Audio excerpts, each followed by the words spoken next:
Bonjour, bienvenue. Je suis très heureuse de vous retrouver pour ce premier numéro de Dimanche en politique de l'année 2022 que je vous souhaite bien sûr excellente. Une année politique importante avec la présidentielle, les législatives et un des sujets qui sera au cœur des débats, c'est la réindustrialisation.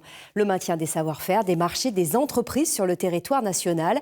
Et une société incarne plus que tout autre ce sujet dans notre région, les chantiers de l'Atlantique de Saint-Nazaire. Une entreprise plus que centenaire qui appartient désormais en majorité à l'État. Jusqu'à quand? Le carnet de commandes est bien rempli avec des paquebots, des sous-stations d'éoliennes, des navires militaires. Mais les nouvelles commandes se font attendre. Pendant une demi-heure, nous allons nous intéresser à l'actualité et à l'avenir de ces chantiers avec celui qui en tient le gouvernail depuis 10 ans, Laurent Castin, le directeur. Il sera mon invité dans un instant. Mais d'abord, nous allons embarquer à bord du MSC World Europa. Sa particularité, c'est le premier construit actuellement par les chantiers et qui naviguera au GNL, le gaz naturel liquéfié. Élodie Soulard et Cyril Dudon.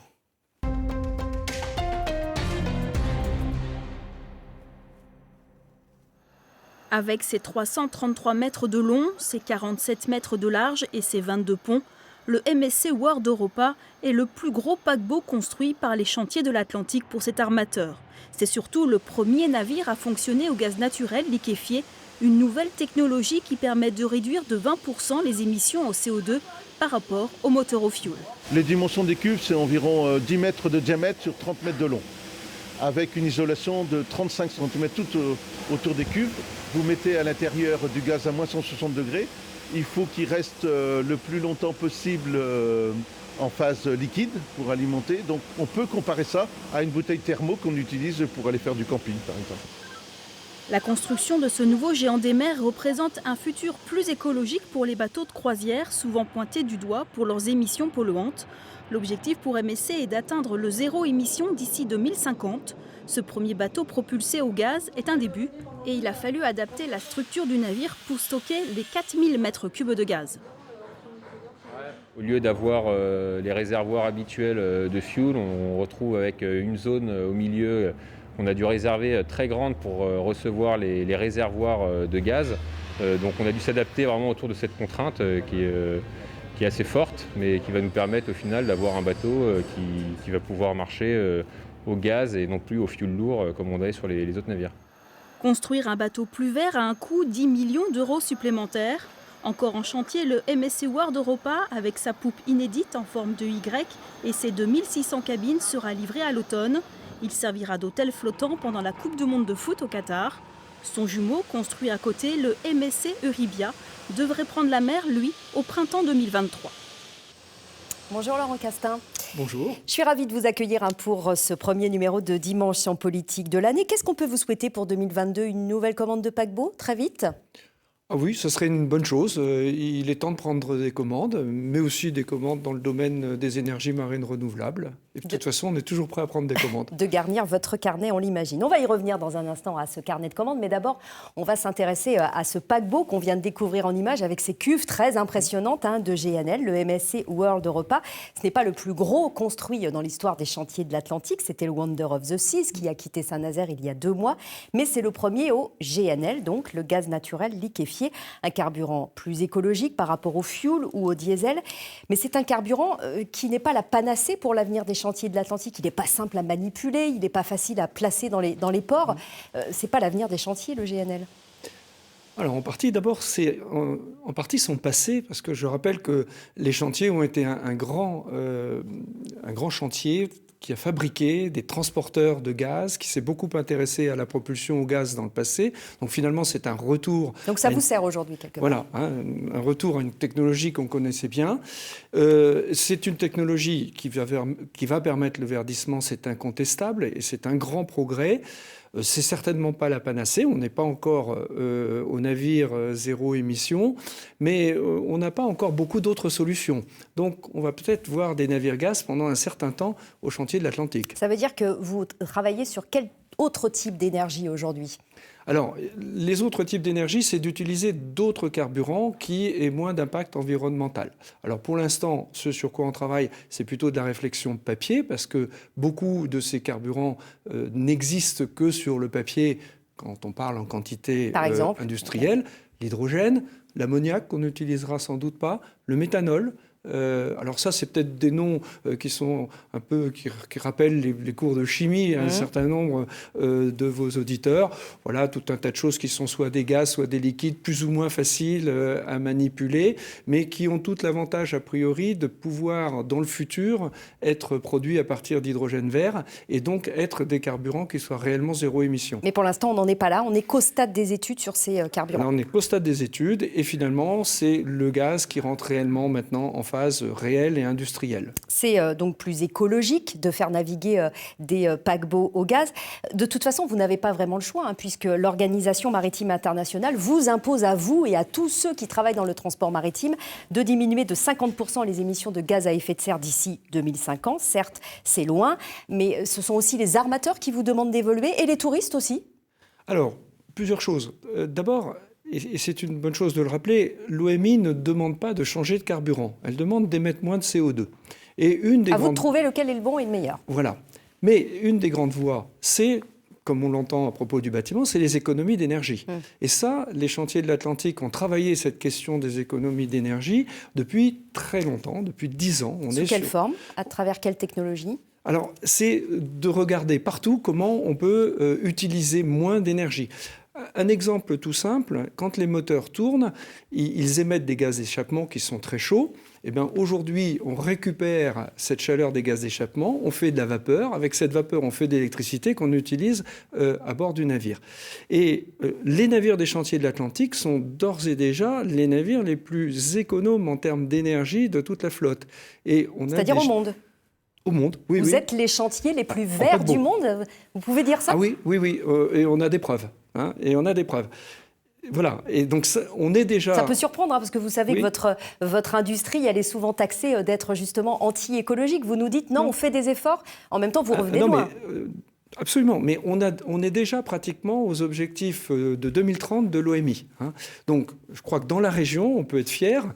On a un chantier qui fait des paquebots, mais on a le chantier qui fait les paquebots les plus verts aujourd'hui. Est-ce que ça veut dire donc pour vous que la croisière et l'écologie, c'est compatible ?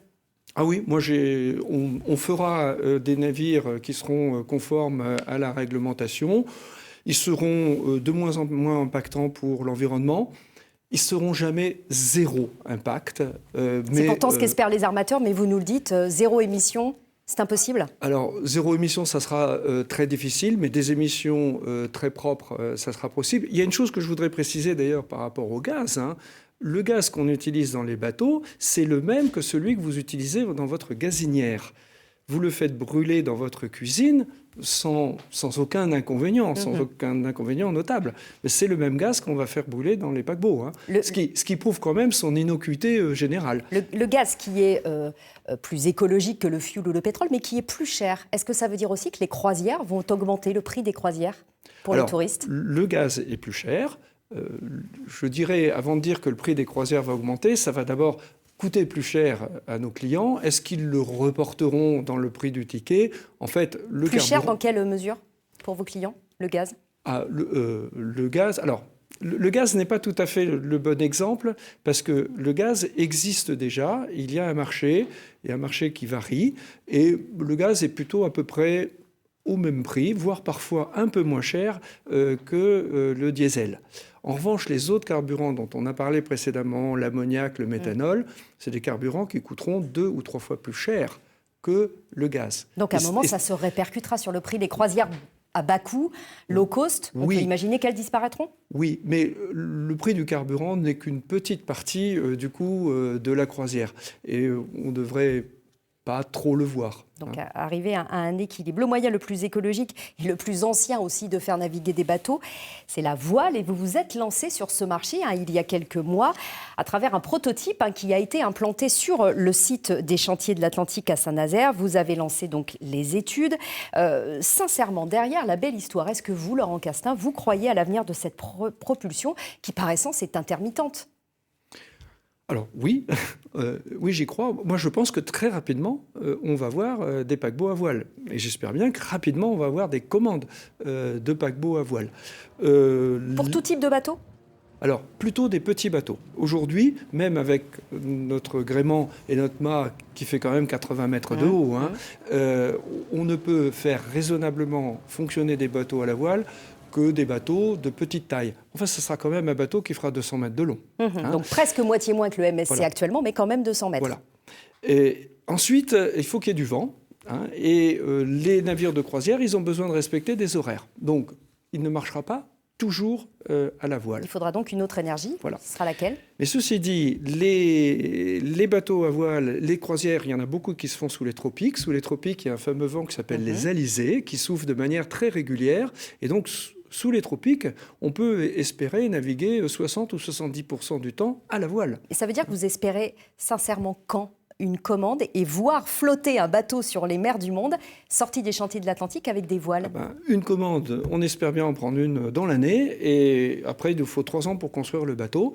Donc en 2025, on pourrait voir un bateau estampillé chantier. Ou 2026.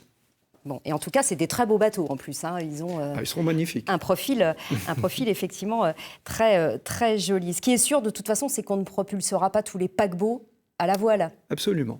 Ça, absolument. Et donc il y a une autre voie qui est utilisée d'ailleurs sur le MSC World Class, qui est d'utiliser des piles à combustible. Alors là, on ne va pas rentrer dans la technique. L'idée, c'est d'avoir un système beaucoup plus efficace que les moteurs diesel. Et on peut gagner 10 ou 20% d'efficacité par rapport au moteur diesel. C'est pour ça qu'on installe une petite pile à combustible sur le MSC World Class. Et on espère très rapidement pouvoir remplacer des moteurs diesel par des piles à combustible. Alors ces projets, ils ont de quoi vous occuper, c'est le moins qu'on puisse dire. Mais à une condition, sur le court, moyen, sur tout terme, c'est s'ils sont concrétisés par des commandes qui se font attendre. La dernière en date, on va voir les images, vous y étiez bien sûr puisque vous avez signé, c'était il y a tout juste 2 ans, 2 milliards d'euros signés à Matignon avec l'armateur MSC. Depuis, votre carnet de commandes, il est plein, il est bien rempli en tout cas. 7 paquebots sont en commande ou en construction au chantier de l'Atlantique, 3 MSC plus 2 en option et 4 RCCL, Royal Caribbean International et Celebrity. Le dernier paquebot en chantier chez vous, il sera livrable en 2024. Mais d'ici là, il faudrait une autre commande. Et vous l'avez d'ailleurs dit dès le début, et vous n'êtes pas le seul à le dire. On va écouter à ce sujet Nathalie Durand-Primborgne. Elle est déléguée syndicale FO au chantier. Il nous paraît évident qu'il faudrait qu'il y ait des commandes incessamment sous peu, puisque aujourd'hui, nous avons un carnet de commandes qui est relativement plein, qui assure du travail pour les ateliers et le bord, mais il faut maintenant de nouveaux projets pour donner de la charge dans les mois à venir pour le bureau d'études. Maintenant, rien ne se fait pour l'instant parce qu'il y a effectivement des craintes sur ce nouveau virus et puis que les banques ne jouent pas forcément le jeu non plus.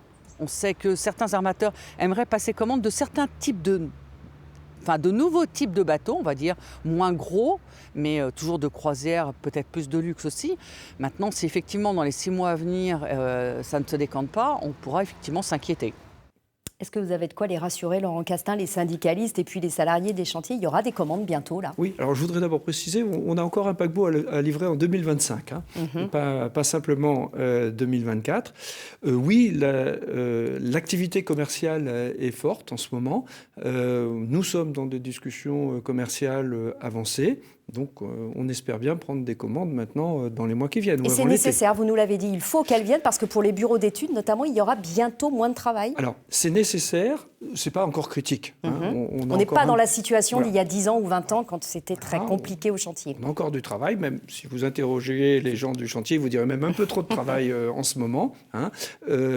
Mais voilà, il faut prendre des commandes dans l'année, absolument. Alors tout ça, c'est dans un contexte particulier qu'a rappelé Nathalie Durand-Primborgne. C'est le contexte Covid, bien sûr, qui a énormément pesé sur le marché de la croisière, qui était un marché en pleine croissance. On va regarder les chiffres. Entre 2009 et 2019, c'est un marché qui a connu une croissance de plus 70%, 30 millions de passagers dans le monde avant la crise Covid. Est-ce que vous pouvez confirmer ce que vous disiez il y a encore quelques semaines, quelques mois, Laurent Castin? Vous disiez « j'ai confiance dans l'avenir de la croisière ». C'est toujours le cas? Oui, j'ai confiance. Alors j'ai confiance d'abord parce que mes clients ont confiance dans... Ils veulent construire d'autres bateaux. Ils disent une fois la crise Covid passée, la croisière va reprendre. Et on va avoir besoin de bateaux. Donc, le problème, c'est de savoir quand, parce qu'on voit que tout se reporte là. Il faut passer la tempête. La tempête n'est pas encore finie. Ils ont de quoi passer la tempête. C'est ça la bonne nouvelle, parce qu'il y a des gens qui leur font confiance et qui leur prêtent de l'argent actuellement pour survivre. Et globalement, l'ambiance est plutôt à dire ça va repartir. J'ai eu un de mes clients au téléphone hier. ils ont fait une très bonne saison de Noël. Ils ont rempli leur bateau. Donc ils savent que dès que la crise sanitaire va disparaître ou s'atténuer, les touristes reviendront. C'est d'ailleurs ce qui s'est passé en 2021. Malgré tout, il y a ces images, entre guillemets, un peu dévastatrices pour l'image de la croisière. Ces paquebots qui restent à quai avec des passagers qui ne peuvent pas quitter le paquebot parce qu'il n'y a plus de personnel, qui sont débarqués d'escale en escale. On va voir les images d'un paquebot immobilisé dans le port de Lisbonne. Franchement, ça ne favorise pas les envies de voyager à bord d'un paquebot, ça, Laurent Castin? Alors oui et non. Vos images montrent qu'il y a des gens sur les paquebots, et à nouveau, nos clients ont des réservations, des carnets de réservation qui sont bien remplis pour cette année. Il faut se débarrasser du problème coronavirus avant. Ça représente quel pourcentage d'activité, les paquebots au chantier de l'Atlantique ? Les paquebots, c'est plus de 80% de notre activité. Donc, qui occupe une grande majorité de vos salariés. On va regarder vos effectifs. Actuellement, vous avez, c'est fluctuant, entre 3 300 et 3 400 salariés en CDI au chantier de l'Atlantique, plus au moins autant, voire plus de sous-traitants et de fournisseurs. C'est moins que dans les années 90, vous étiez 4 000, mais beaucoup plus qu'il y a 10 ans quand vous êtes arrivé. Il y avait alors 2 000 salariés. Et même en pleine crise sanitaire en 2020, et c'est ce que vous disiez d'ailleurs pour les armateurs, vous avez réussi à dégager du résultat net, 61 millions d'euros au chantier. Ça veut dire que votre situation financière, sociale, elle est saine ? Oui, on est plutôt dans une bonne situation. Alors, d'abord parce qu'on a un carnet de commandes. Ensuite, on a des clients qui sont des gens sérieux, avec lesquels on sait travailler. On a aussi des salariés et des entreprises sous-traitantes qui sont extrêmement sérieuses. Et notamment, on a beaucoup travaillé pour améliorer tous ensemble le fonctionnement des chantiers. Et c'est le cas. Et c'est ceci qui rapporte. Vous parlez notamment des sous-traitants, le travail avec les sous-traitants, les rapports avec les sous-traitants, notamment étrangers. On sait qu'il y a eu beaucoup de scandales dans le passé. Aujourd'hui, c'est fini. Il y a eu quelques petites affaires récemment avec un sous-traitant espagnol. Mais vous nous dites aujourd'hui... Non, deux choses. D'abord, quand je parle des sous-traitants, je parle de tous, les Français et les étrangers. Et on ne s'est jamais caché d'avoir des sous-traitants étrangers parce qu'on ne trouve pas assez de gens en France. C'est la raison pour laquelle vous avez recours à des sous-traitants étrangers ? Oui. C'est pas parce qu'ils sont moins chers ? Non, ils ne sont pas moins chers parce qu'on est obligé de les payer le même prix que les gens en France. On est obligé de les payer minimum au SMIC et en respectant les conventions collectives. Donc, c'est une fausse idée de dire qu'on a des gens moins chers. On en a parce que d'abord, on ne trouve pas d'entreprise ou de salariés français pour faire le travail dont on a besoin. L'autre chose, vous avez parlé de scandales. Les scandales, ils ne sont que dans les journaux. Il n'y a jamais rien eu de scandaleux qui se soit passé au chantier. Il y a quelques années quand même, une vingtaine d'années, il y a quand même eu des scandales sur des situations de sous-traitants. Une fois, voilà. Et celle-là, elle a été complètement traitée. C'est il y a 20 ans. Et tout ça, c'est fini, vous nous dites aujourd'hui... Oui. Et pourtant, on est très, très surveillés. Donc, voilà, ça tient. Non, on respecte les salariés étrangers. Je le répète, ils sont payés suivant les minimums sociaux au minimum en France. Et globalement, ils sont plutôt contents de travailler pour nous. Alors, si vous avez confiance encore aujourd'hui, malgré cette crise sanitaire, c'est donc que vous avez un carnet de commandes plein et beaucoup d'industriels vous l'enverraient. C'est aussi parce que vous avez su vous diversifier, vous l'avez dit, à la fois dans le militaire. Il y a 4 bâtiments ravitailleurs de force qui sont en commande, plus le porte-avions, on en parlera dans quelques instants. Et puis, il y a l'éolien en mer, avec ce parc au large de Saint-Nazaire qui commence à se dessiner. Les fondations des futurs mâts sont visibles. On va faire un point sur ce parc pour lequel vous avez fabriqué la sous-station électrique. C'est le premier parc éolien en mer en France avec Myriam Enguenor et Christophe François.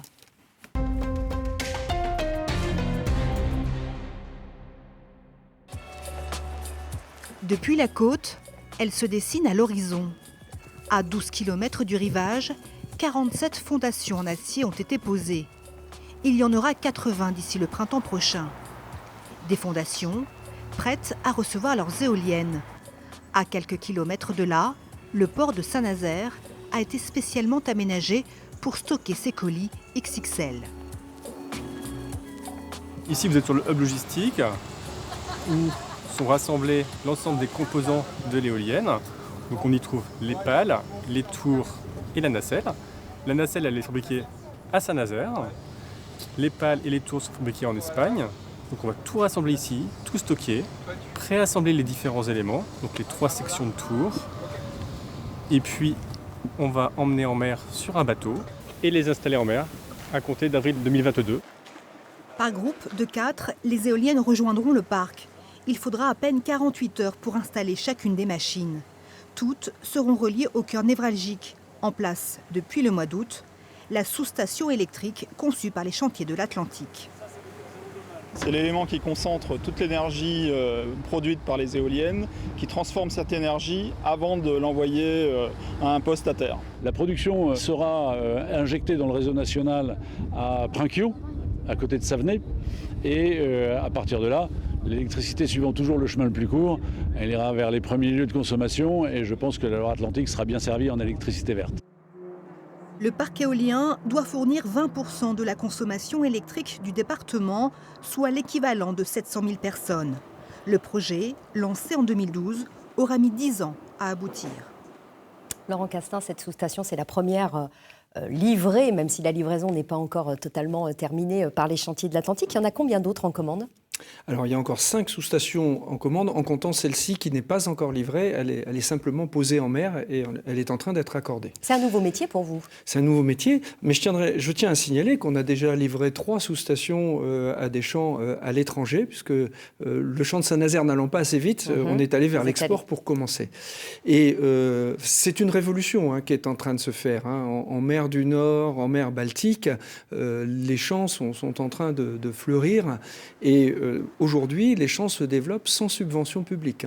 Il faut donc se positionner sur ce marché. Pas question d'aller sur les mâts, sur les nacelles. Vous restez sur la sous-station électrique au chantier. Oui. Les mâts, les nacelles, c'est pas notre métier, c'est pas ce que l'on connaît. La sous-station, qui est un objet complexe, très intégré, ça, c'est notre métier. Alors, le militaire, c'est aussi votre métier, avec, je le rappelle, 4 bâtiments ravitailleurs de force qui sont en commande, et ce futur porte-avions.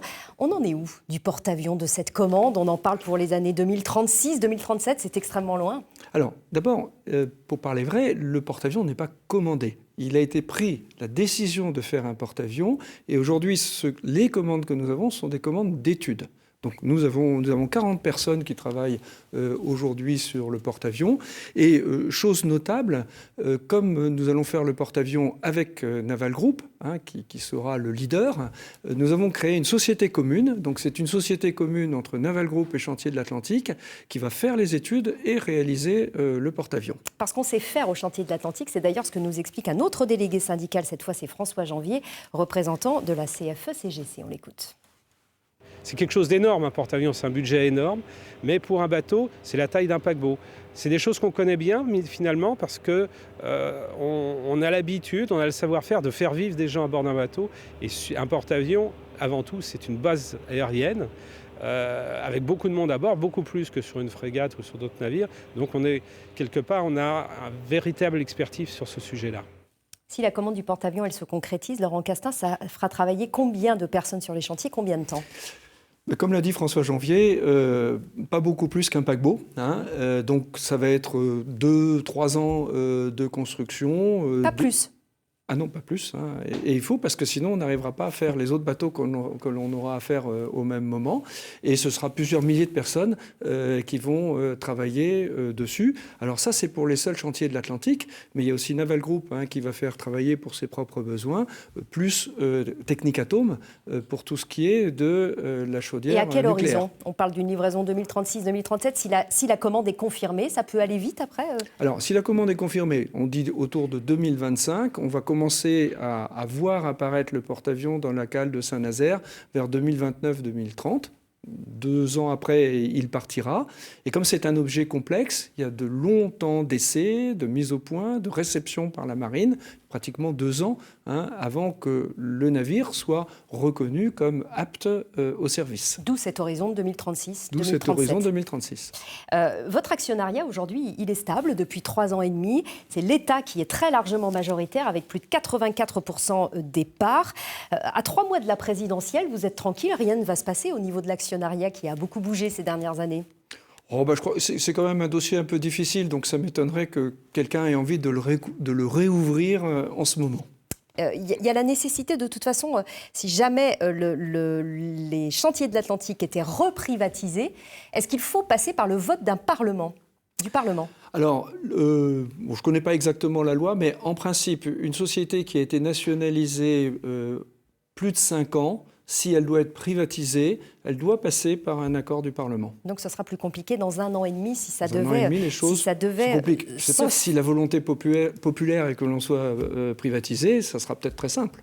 Bon, on verra ça effectivement dans les mois à venir, puisque dans les semaines à venir avec les élections, on imagine que ce ne sera pas un dossier prioritaire. Malgré tout, Jérôme Dolan de la CFDT, lui, pose la question de l'avenir de l'actionnariat de ces chantiers. On l'écoute.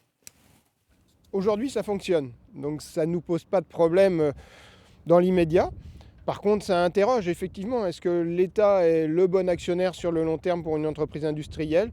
Nous n'en sommes pas convaincus. L'État a toujours été un partenaire et vigilant sur un certain nombre de choses. C'est un partenaire aussi pour prendre des commandes, notamment la commande publique via des navires militaires. C'est aussi un garant en termes de qualité de l'emploi, de développement de l'emploi. Malgré tout, ça n'est pas un industriel. Ça a l'avantage de laisser une bonne partie des commandes à l'intérieur de l'entreprise. À savoir que la direction, pendant ce temps-là, est celle qui mène la danse, qui est à la manœuvre, ce qui n'est pas toujours le cas avec un actionnaire privé. Ça vous va plutôt bien, Laurent Castin, l'État actionnaire majoritaire? Il vous laisse une paix assez royale? Oui, mais je ne peux pas le dire à la télévision. Oui, ça se passe bien. Donc ça veut dire que vous avez les marges de manœuvre pour travailler en industriel sur l'avenir de ces chantiers? Oui, aujourd'hui, la relation se passe plutôt bien et on a continué nos programmes d'investissement, nos prises de commandes, je dirais, sans qu'il y ait eu d'incidents notables. Alors l'État, c'est un actionnaire qui vous va parce qu'il ne demande pas de dividendes, en tout cas, il ne les touche pas quand il y en a. Tout va bien tant que la société se porte bien, socialement, économiquement, mais est-ce qu'un industriel, un jour, peut devenir nécessaire, en 2 mots? Redevenir nécessaire? L'État me demande de gagner de l'argent. Mais en tout cas, il ne récupère pas l'argent que vous gagnez. Voilà, il vous la laisse. Partout où j'en perds, il sait me rappeler que je dois en gagner. Donc ça, c'est un point notable. Avoir besoin d'un industriel, ça dépend. Si Saint-Nazaire, si le management de Saint-Nazaire a une réelle capacité industrielle, pourquoi aller en chercher ailleurs? Une dernière question. Éric Zemmour a utilisé des images des chantiers de l'Atlantique dans son clip de lancement de campagne. Est-ce que vous allez porter plainte ou est-ce que vous l'avez déjà fait contre lui? Non. Beaucoup de gens utilisent notre image. Si on allait porter plainte contre tous, on y passerait notre temps, donc on ne va pas le faire. Nous sommes apolitiques. On a toujours été apolitiques et on le restera au cours de cette campagne. Merci beaucoup Laurent Castin d'avoir été ce premier invité de Dimanche en politique. La semaine prochaine, nous avons rendez-vous avec Maxime Jaglin. Je vous souhaite une excellente journée.